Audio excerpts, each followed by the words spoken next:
Good evening and welcome to my driveway. This is a film review. I didn't hang around in the cinema car park. I have had to head home quite quickly, so I'm now on my own drive because God forbid I should review a film inside the house and not inside my car. It's a thing. I'm just sticking with it now. It's been too long to change it. There are the odd review I've done from not in a car, but most of them are car-based, and it seems to work for my 136 followers I think I'm on now after about 5 years of plugging away. I'm not here to make me fortune. I'm here because I love talking about films. So let me tell you about The Boys in the Boat, which is the film I've just been to see. This is the latest offering from George Clooney from the director's chair. So he is directing this film, but he does not star in it. And it is based on a true story about the rowing team of the University of Washington. So it is 1936. It is in the midst of the Great Depression. And the story revolves around a young man played by British actor Callum Turner, who plays Joe Rance. He is studying engineering at the University of Washington. He's clearly not a wealthy man. Nobody's wealthy at this time. As I said, it's the Great Depression. But Joe actually lives in a car, not his own car, not a drivable car. He lives in a car in a junkyard, but he's studying because he wants to be an engineer.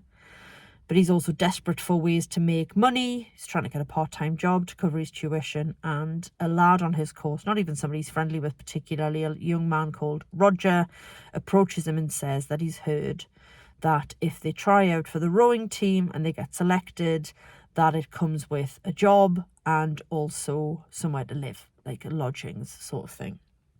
And as Joe is desperate, obviously not in the best situation, living in a car and short of money, he decides to try out for the rowing team. Many young men try out for the rowing team. And this is to have a spot on the junior varsity team. So there's already a senior team that have been training for 3 years.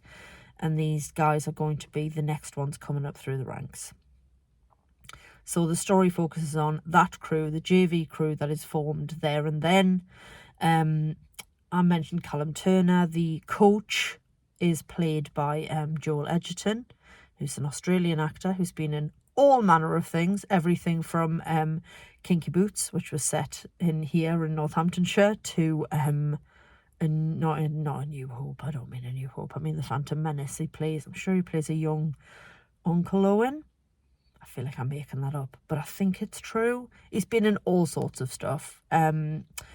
So he plays the coach.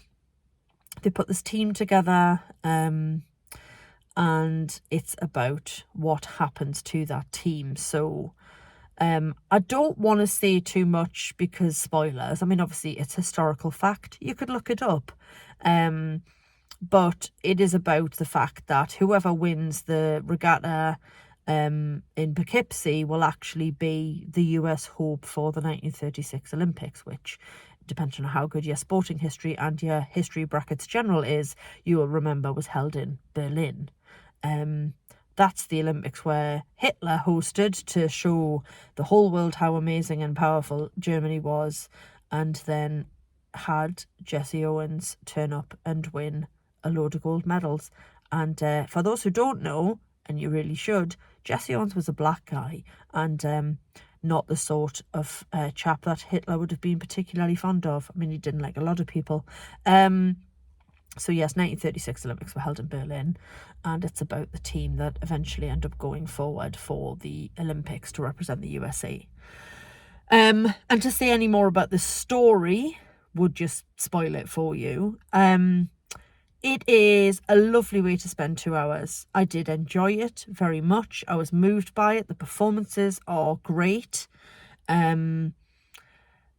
If I had criticisms, there's not a huge amount of character development with anybody other than Joe. You get to know a little bit about some of the other rowers, but not really. It does kind of focus on Callum Turner's character, which is fine because Callum Turner's character is interesting and incredibly well played by Callum Turner. The attention to detail, the period piece, sort of 1936 look is bang on. Because it's historically set, this film could have been made any time in the last sort of 20 or 30 years. It wouldn't have mattered. It is your perfect Sunday afternoon film. Sporting underdog story, nostalgic, well made, beautifully shot. Lots of, obviously, shots of rowing and men on the water and all that sort of thing. That was professional, wasn't it, when you just saw me thumb on screen there?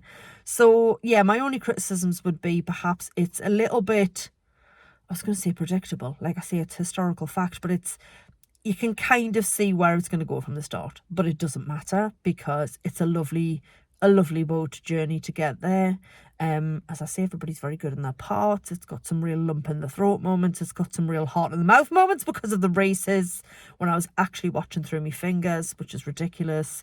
And yeah, it's a lovely film. It's one of those films I've watched and gone, oh, my dad would have loved this. You know, every now and then I see a film and I think, this is one of the ones where I would have got on the phone and said, I know you're not going to go to the cinema to see it, but when this comes out to rent or when this comes out on Netflix, like, you and Mary need to give it a watch because you would have loved it. It is absolutely charming. Callum Turner's very good. I mean, everybody would, I don't know a lot of the other actors. They were unknown to me. And to be honest, didn't know all the character names by the end of the film, but it didn't really matter. Everybody was good in their parts. Like I say, it looked great. And it ticked along beautifully for 2 hours and then I came out. So that's that, really. You know, it's kind of what you want for a Monday evening film is 2 hours of loveliness directed by George Clooney. So, yes, would recommend. A good one for, as I say, a Sunday afternoon. Your nan would quite enjoy it. It's very inoffensive. And yeah, good way to spend a couple of hours. I think that's it, really, isn't it? Is that high praise? It's like mid praise, isn't it? But I can't say I didn't enjoy it because I did. And what I'm not enjoying is sitting in this car because it's quite cold. So I'm going to go back in the house now. Thank you for watching, as ever. And I will be back soon, I'm sure, with another review. There's plenty coming out this month with it being awards season. So I've got Poor Things to go and see. I want to go and see Priscilla. Mean Girls is out this week. Mean Girls, the musical movie version. So lots to come in the coming weeks. But thank you for watching this. And I will be back soon. Katie out.